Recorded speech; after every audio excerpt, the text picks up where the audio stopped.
కోట్లు ఆస్తి ఉండొచ్చు, ఒక దేశాన్ని శాసించే అధికారం ఉండొచ్చు, ఎక్కడికి వెళ్లినా ప్రజలు బ్రహ్మరథం పట్టేంత పేరు ప్రఖ్యాతులు ఉండొచ్చు.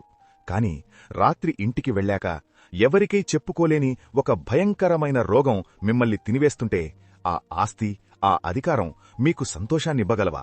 సరిగ్గా ఇలాంటి పరిస్థితిలోనే ఉన్నాడు ఒక మహావీరుడు నైమాను. ఇతను సిరియా దేశానికి సైన్యాధిపతి. మామూలువాడు కాదు, మహాపరాక్రమశాలి. దేవుడు ఇతని ద్వారానే సిరియాకు ఎన్నో విజయాలిచ్చాడు. కాని అతడు కుష్ఠురోగి. బయట ప్రపంచానికి అతను హీరోనే, కాని ఆ కవచం లోపల కుళ్ళిపోతున్న శరీరం అతన్ని వేధిస్తోంది. ఏ డాక్టర్లు, ఏ మందులు అతన్ని బాగు చేయలేకపోయాయి. అయితే నైమాను ఇంట్లో ఇస్రాయేలు దేశం నుండి బందీగా తేబడిన ఒక చిన్న పాప పనిచేస్తూ ఉండేది. ఆ పాప నైమాను భార్యతో ఒక మాట చెప్పింది. అమ్మగారు, మా యజమానుడు షోమ్రోనులో ఉన్న దైవజనుడు అంటే ఎలీషా దగ్గరికి వెళితే బాగుండును. ఆయన ఖచ్చితంగా ఈ రోగాన్ని బాగుచేస్తాడు అని చెప్పింది.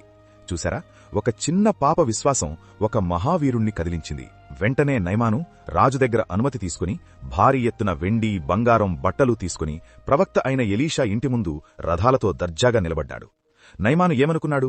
నేను ఇంత పెద్ద అధికారిని కదా, ఎలీషా పరుగున బయటకు వచ్చి నాకి దండం పెట్టి నా గాయాల మీద చెయ్యి ఊపి మంత్రం వేసి బాగుచేస్తాడు అనుకున్నాడు.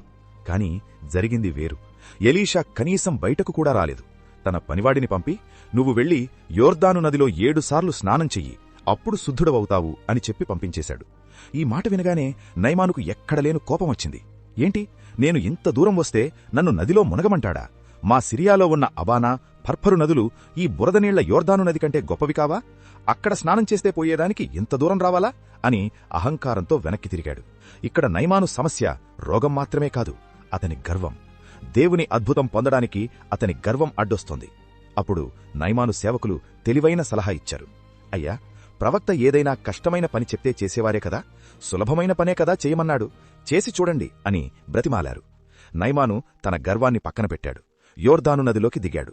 1, 2, 3, 6 సార్లు మునిగినా ఏ మార్పూ లేదు.